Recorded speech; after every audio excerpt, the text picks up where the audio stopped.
Salut! Alors, dans les deux premières vidéos de cette série, on a parlé de l'origine de la Pride aux États-Unis et de sa diffusion en France dans les années 60. Si tu les as pas vues, je te conseille d'y aller, ce sera certainement plus clair pour comprendre celle-ci. Maintenant, on va faire un petit point non exhaustif sur la situation dans le monde. Où en est la Pride et quelle vision en a le public. Générique? I am walking down the street.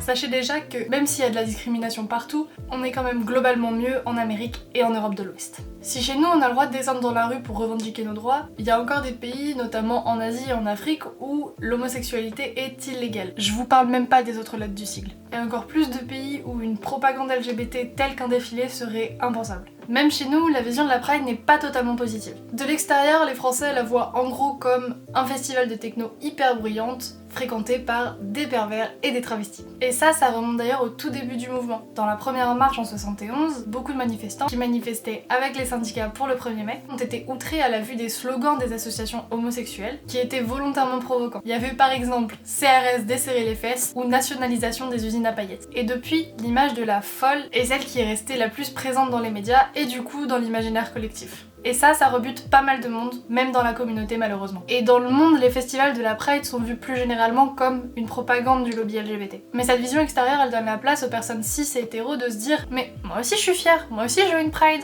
Alors oui, tu es fier de ce que tu es et c'est très bien, c'est génial même. Tout le monde devrait être fier de qui il est. Mais non, tu n'auras pas de Pride.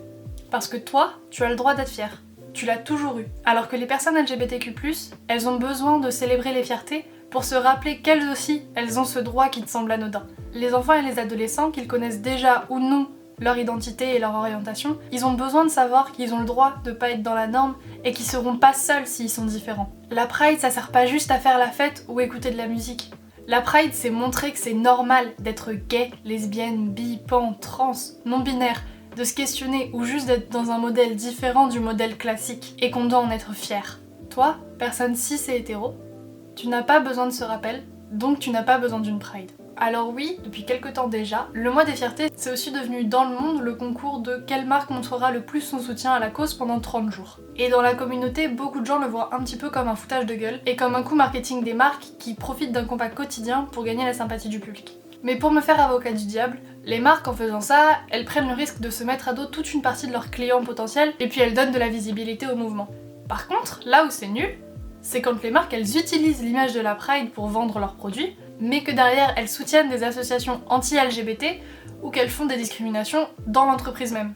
Bref, chacun a son avis sur la question et je vous laisserai faire le vôtre en vous renseignant de votre côté. Une dernière chose que je voulais vous dire, si vous en avez envie, allez défiler. Bon, pas trop cette année parce que la pandémie tout ça, mais quand on pourra ressortir, quand on pourra à nouveau se rassembler, allez être fiers d'être vous. Que tu sois gay, lesbienne, bi, trans, queer, que tu te sentes différent, ou que juste tu aies envie d'être un allié pour les personnes LGBTQ+, sens-toi libre d'aller à la Pride près de chez toi. Tu y trouveras certainement une place. Sauf si t'es LGBT-phobe. Là tu peux aller te faire...